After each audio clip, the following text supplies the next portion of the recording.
हरि ओम तत्सत। हरि ओम तत्सत। हे केशव, इस निरोगी काया का राज क्या है? हे केशव, स्वस्थ जीवन स्वस्थ शरीर का मंत्र क्या है? केशव कहते हैं, युक्ताहार विहारस्य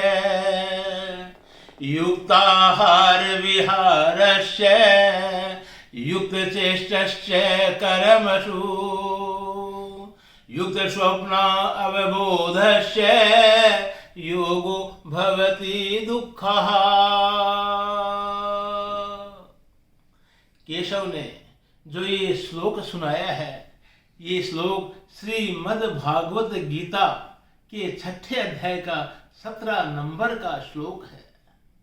ये परम ब्रह्म श्री कृष्ण की वाणी है, जो स्वयं सिद्ध मंत्र है। श्री कृष्ण ने पूछा, हे कृष्ण, इस सुखी जीवन का और निरोगी काया का राज क्या है? ये काया जो है ये निरोगी कैसे रहती है?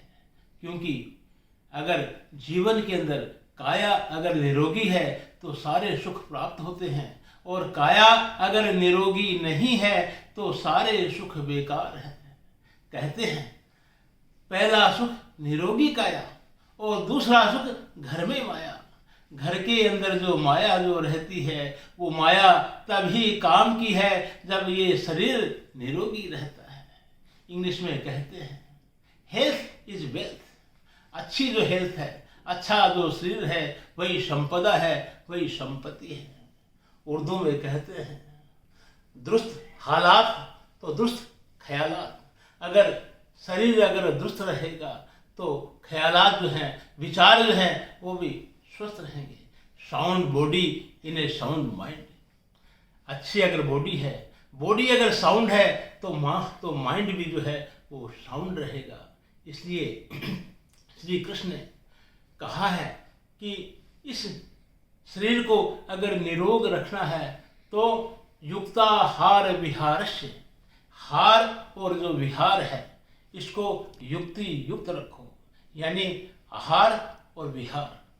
आहार का मतलब लेना और विहार का मतलब त्याग करना। ये दोनों आहार और विहार जो है युक्ति युक्त अगर रहेंगे तो ये शरीर जो है संयमित रहेगा, शरीर स्वस्थ रहेगा। आओ अपन सबसे पहले आहार के बारे में समझते हैं।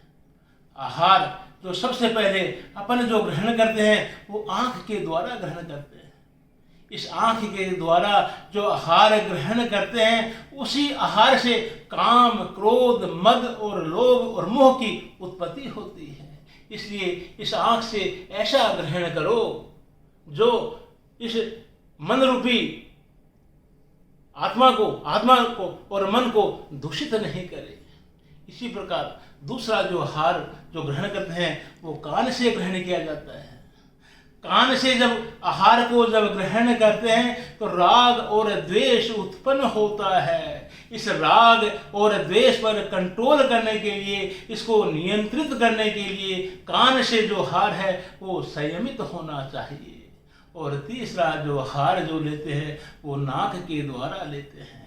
अगर नाक के द्वारा अगर ऑक्सीजन का सही उपयोग नहीं किया जाएगा, ऑक्सीजन की जगह अगर कार्बन डाइऑक्साइड ले ली जाती है तो दिमाग का संतुलन बिगड़ जाता है, लंग्स खराब हो जाते हैं। इसी प्रकार चौथा जो आहार है वो जीव का आहार है। इस मुंह के द्वारा, इस जीव के द्वारा सत्वगुण, रजोगुण और तमोगुण से मिला हुआ, इनका सामंजस्य किया हुआ भोजन हमें ग्रहण करना चाहिए। जैसा खाएंगे अन्न वैसा होगा मन। इसलिए हमें बड़ा सोच समझ करके इस स्वास्थ्य को सही रखने के लिए ऐसा भोजन करना चाहिए ताकि संयमित हो और युक्ति युक्त हो।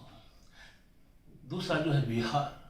विहार जो हम करते हैं वो विहार हमारे चलना, फिरना, बोलना, स्पर्श करना और रति क्रिया जो करना, ये विहार होता है।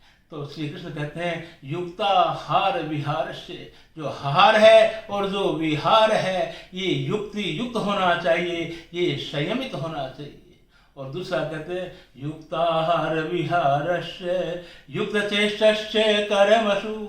हे कौन्तेय, मानव को शरीर को स्वस्थ रखने के लिए जो मेहनत जो की जाती है, जो काम जो किया जाता है, वो संयमित होना चाहिए। एनिमल स्पीड से काम नहीं होना चाहिए, बल्कि ह्यूमन स्पीड से काम होना चाहिए। और मेहनत में के अंदर स्किल का उपयोग करते हुए संयमित रूप से मेहनत की जानी चाहिए, असंयमित रूप से मेहनत नहीं की जानी चाहिए। और आगे कहते हैं युक्ताहार विहारस्य युक्त चेष्टस्य कर्मसु युक्त स्वप्नावबोधस्य योगो भवति दुःखः। और हे मानव, तुम संयमित रूप से सो और संयमित रूप से जागो।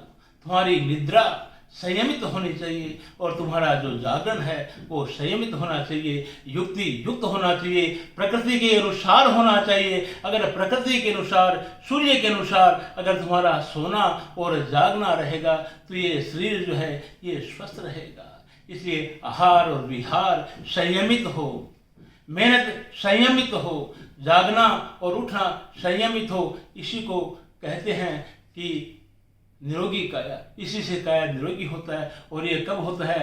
ये कहते हैं, श्री कृष्ण कहते हैं इंद्रियार्थेषु वैराग्यम, इंद्रियार्थेषु वैराग्यम अहंकार एव च जन्म मृत्यु जरा व्याधि दुख दोषानुदर्शनम।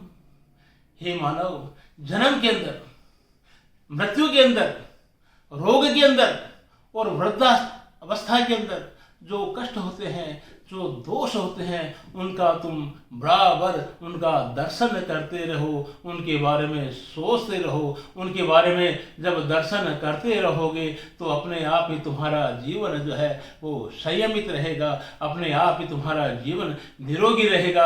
और तुम्हारा जीवन जब निरोगी रहेगा तो तुम सब प्रकार के योग कर सकते हो और तुम्हारा जीवन सत्यम शिवम सुंदरम होगा। वंदे मातरम।